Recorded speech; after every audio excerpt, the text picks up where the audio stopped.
Bonjour à toutes et à tous. Dans cette présentation, nous allons découvrir l'un des domaines les plus importants de l'intelligence artificielle, l'apprentissage automatique, également appelé machine learning.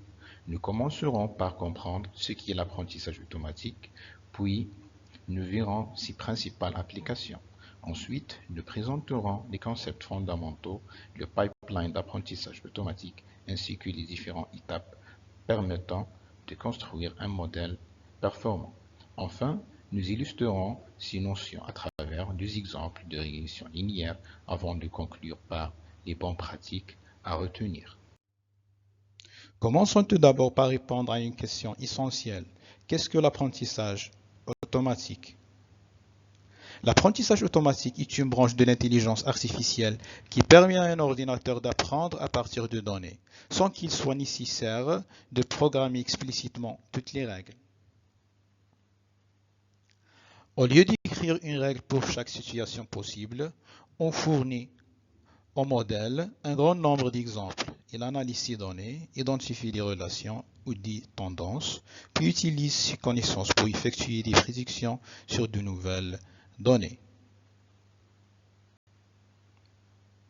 Par exemple, après avoir observé des milliers d'images de chats et de chiens, un modèle d'apprentissage automatique peut apprendre à reconnaître automatiquement un chat sur une nouvelle image. Cette capacité d'apprendre à partir des données explique pourquoi l'apprentissage automatique est aujourd'hui utilisé dans de nombreux secteurs. Les applications de l'apprentissage automatique sont aujourd'hui présentes dans presque tous les domaines.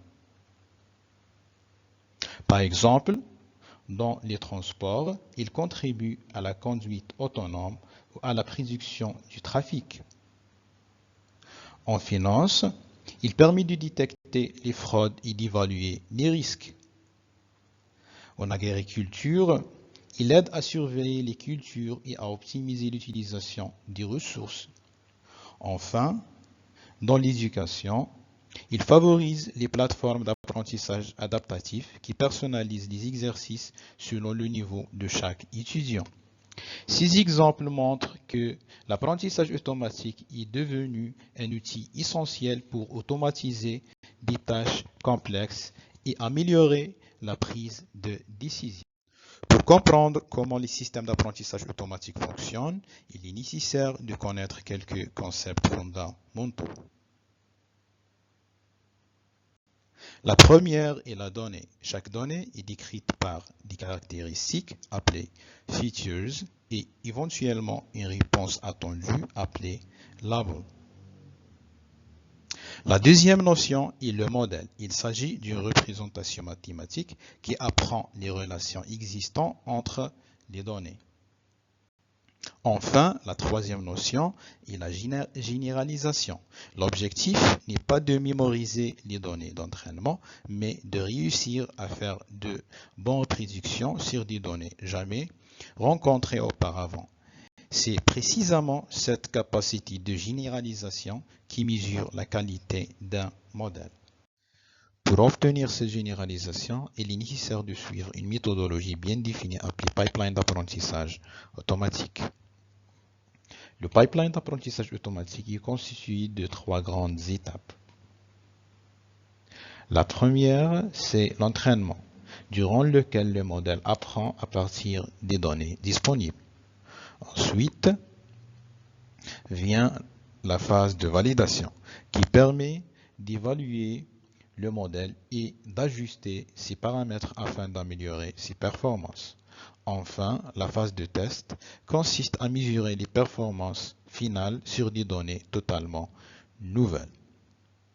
Ce processus garantit que le modèle ne se contente pas de mémoriser les exemples d'entraînement, mais qu'il est réellement capable de généraliser. La première étape de ce pipeline consiste à préparer correctement les données. La préparation des données est probablement l'étape la plus importante du pipeline. Tout commence par la collecte des données provenant de différentes sources. Ensuite, ces données sont nettoyées afin de supprimer les erreurs, les doublons et les valeurs manquantes. Une fois les données nettoyées, on sélectionne les caractéristiques les plus pertinentes. Les variables numériques sont ensuite standardisées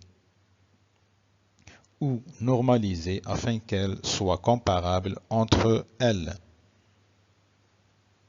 Cette figure-ci représente le processus de standardisation et celle-là représente le processus de normalisation. Les variables catégorielles sont transformées sous une forme numérique grâce à différentes techniques d'encodage.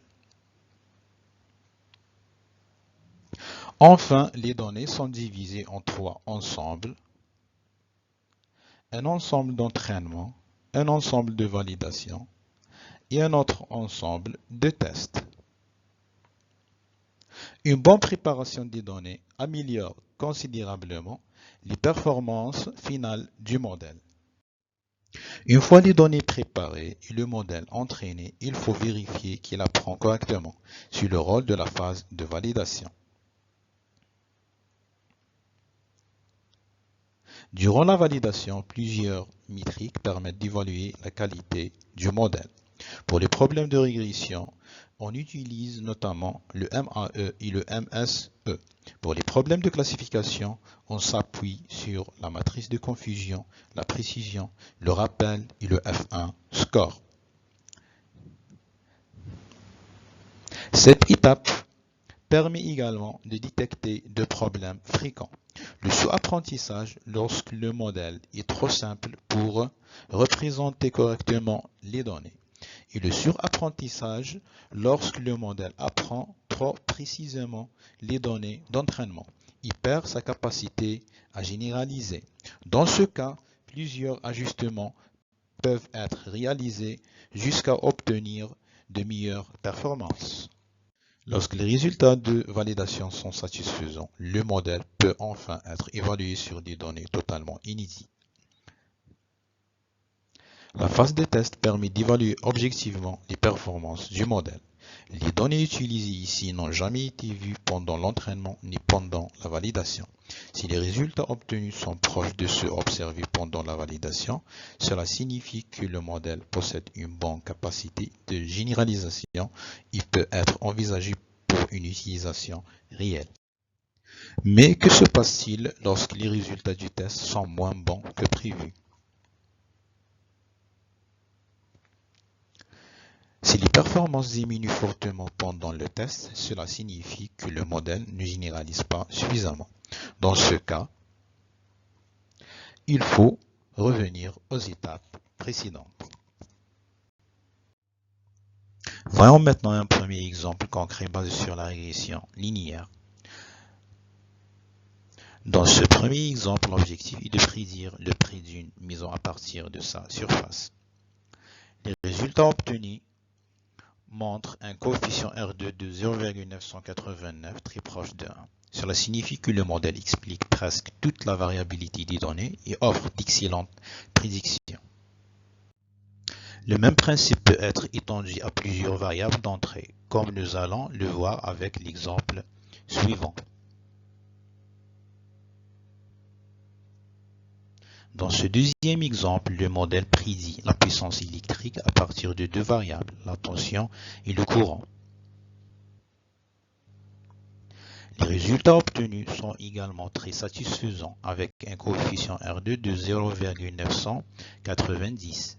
Cela signifie que le modèle est capable de généraliser efficacement, même lorsque plusieurs variables interviennent simultanément.